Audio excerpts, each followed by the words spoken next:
Bonjour, on entend peu parler d'eux et pourtant ils détiennent et gèrent des bâtiments qui sont les vitrines du patrimoine français. Je veux parler des châtelains. En effet, beaucoup de châteaux célèbres appartiennent à des propriétaires privés. Or, les difficultés de gestion et de rénovation font disparaître une partie du patrimoine. Des milliers de pièces sont vendues à des clients étrangers. Certains y voient du pillage, là où d'autres y voient une manière de faire revivre les objets délaissés ou en péril. Comment sauvegarder nos châteaux? Pour y répondre, voici un regard sur la vie de châtelain.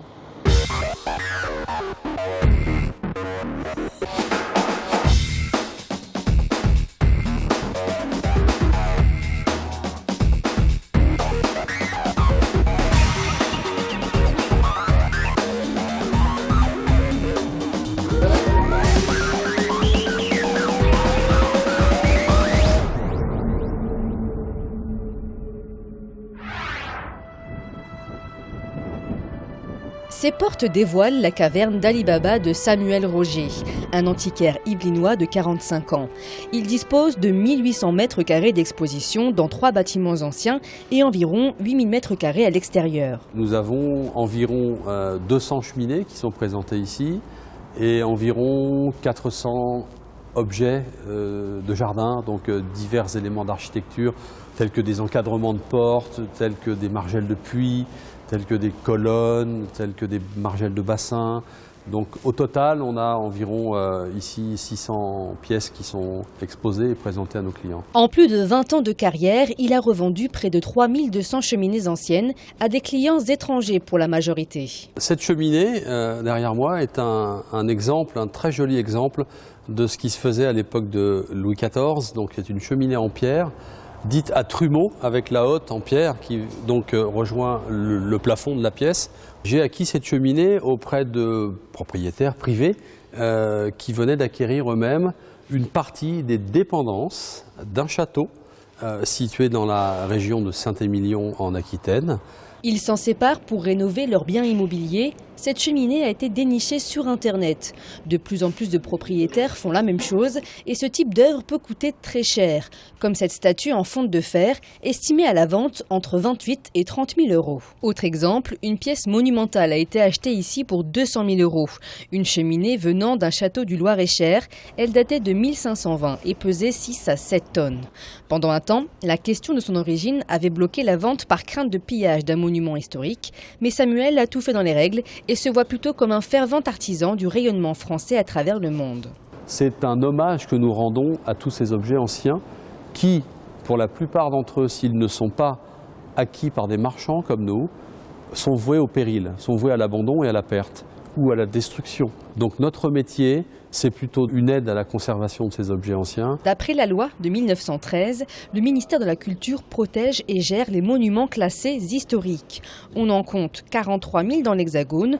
Le problème, c'est que 4 millions de bâtiments en France non classés présenteraient un intérêt patrimonial. C'est la protection d'un certain secteur ou d'un périmètre qui va se situer autour d'une église ou d'un monument public d'un intérêt particulier. Certaines villes, comme La Rochelle par exemple, comme la ville de Nancy également, sont à la demande, bien entendu, des maires, des élus de ces villes, protégés un peu mieux que d'autres communes en France.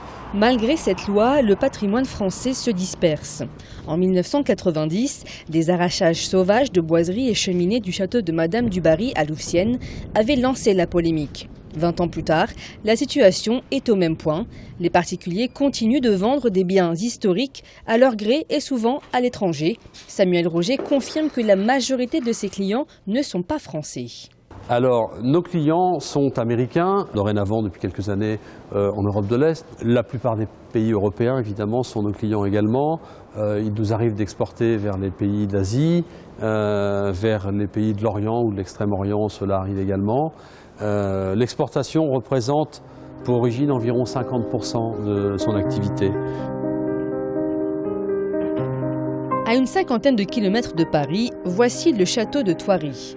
Construit en 1559 par Raoul Moreau, le trésorier du roi Henri II, il est juché sur une colline. Et il a demandé à Philibert Delorme, qui a été un grand architecte français, c'est lui qui a créé le style classique en France, de lui construire un château qui le mette en harmonie avec la course du soleil dans le ciel et en harmonie avec les forces fondamentales de la nature.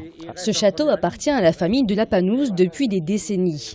Une maison familiale donc, que le comte, sa femme et ses enfants habitent toujours. Ils occupent le premier étage et accueillent le public au rez-de-chaussée. Il y a 16 générations familiales dans le château.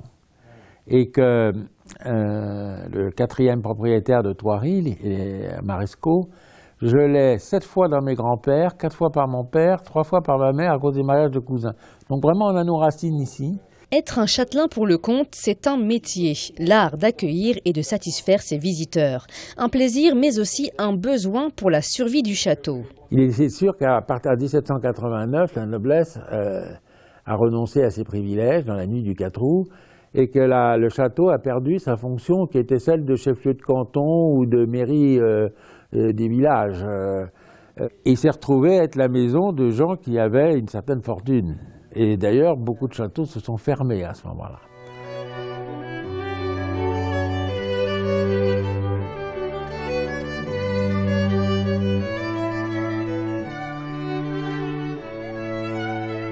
Quand j'avais 21 ans, j'ai vu que mes parents vendaient tous les ans du capital pour entretenir les 2 châteaux de la famille, Thoiry, et dans l'Aveyron, le château du Colombier. J'ai demandé à mes parents l'autorisation de l'ouvrir au public pour lui donner, par une activité culturelle, une fonction sociale et quelques revenus touristiques aussi. Le comte crée donc le parc zoologique de Thoiry sur 150 hectares et ouvre ses portes en 1965. Chaque année, 400 tonnes de nourriture sont nécessaires pour les animaux de Thoiry, un investissement conséquent mais qui rapporte.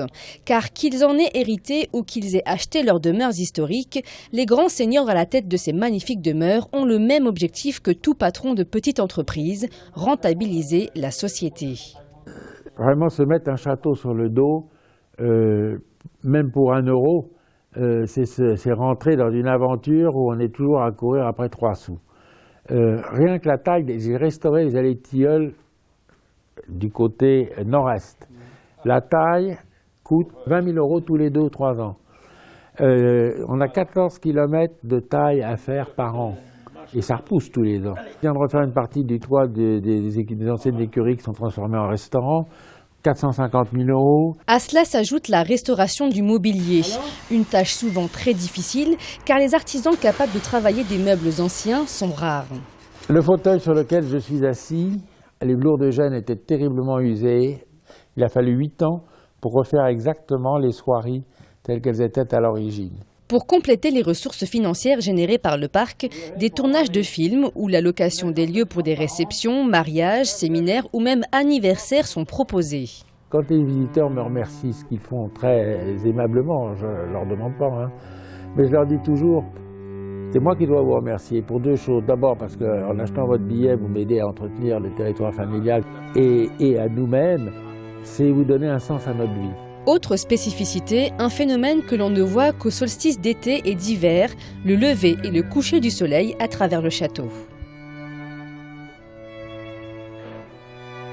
En moyenne, chaque année, 8 millions de personnes franchissent les portes d'un monument historique privé.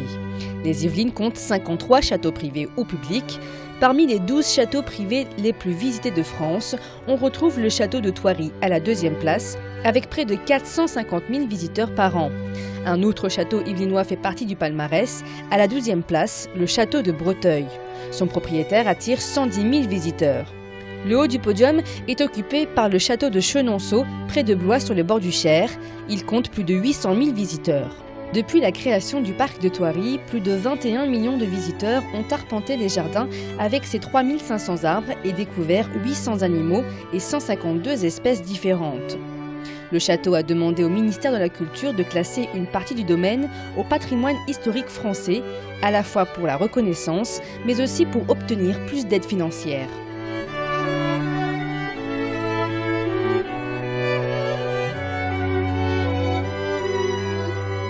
On reste à Thoiry et on part à la découverte d'un autre château plus modeste et qui cherche un acquéreur.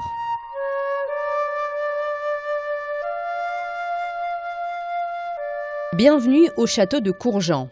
Cette demeure a été construite en 1850 dans le style Napoléon III. Les propriétaires passionnés d'équitation et de courses d'attelage ne souhaitent conserver que la ferme et la partie agricole du domaine. C'est donc 700 mètres carrés qui cherchent un nouveau châtelain pour un parc de 2,5 hectares.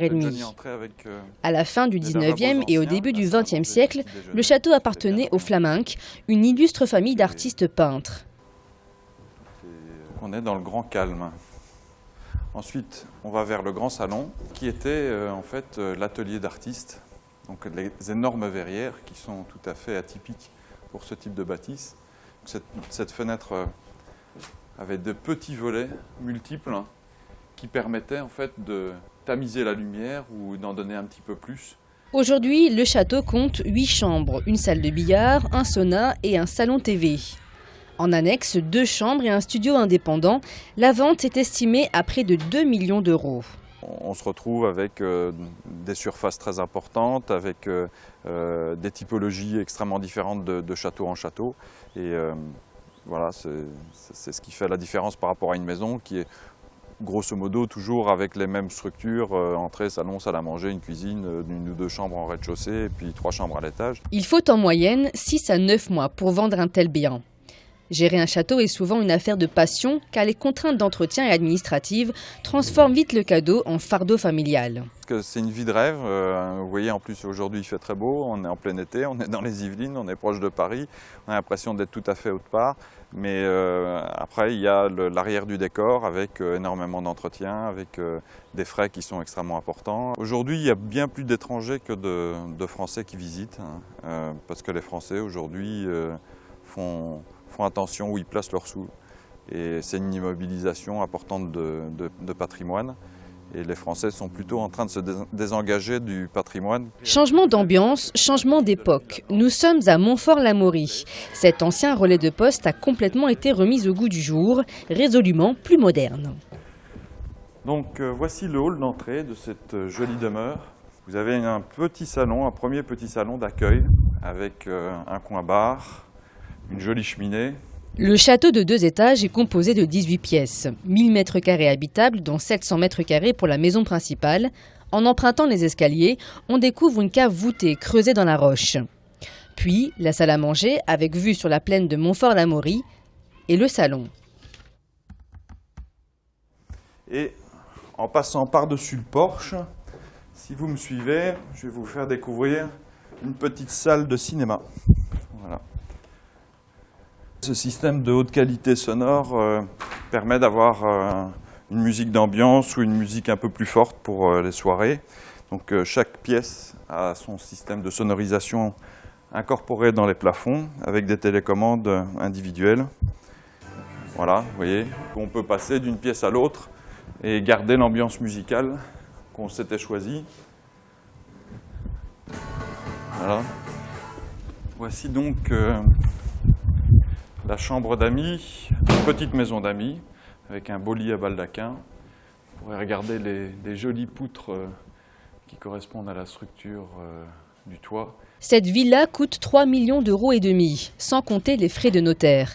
Elle possède aussi des écuries avec un appartement de fonction pour les gardiens et une annexe dite maison d'amis d'environ 300 mètres carrés. Pour financer l'entretien des lieux, toutes les activités sont envisagées. Et c'est une propriété qui a permis de faire des tournages de films, des tournages de clips, de la présentation de parfums, de la présentation de mode avec des mannequins, et ce qui permet d'ailleurs aux propriétaires de payer une partie de ses frais.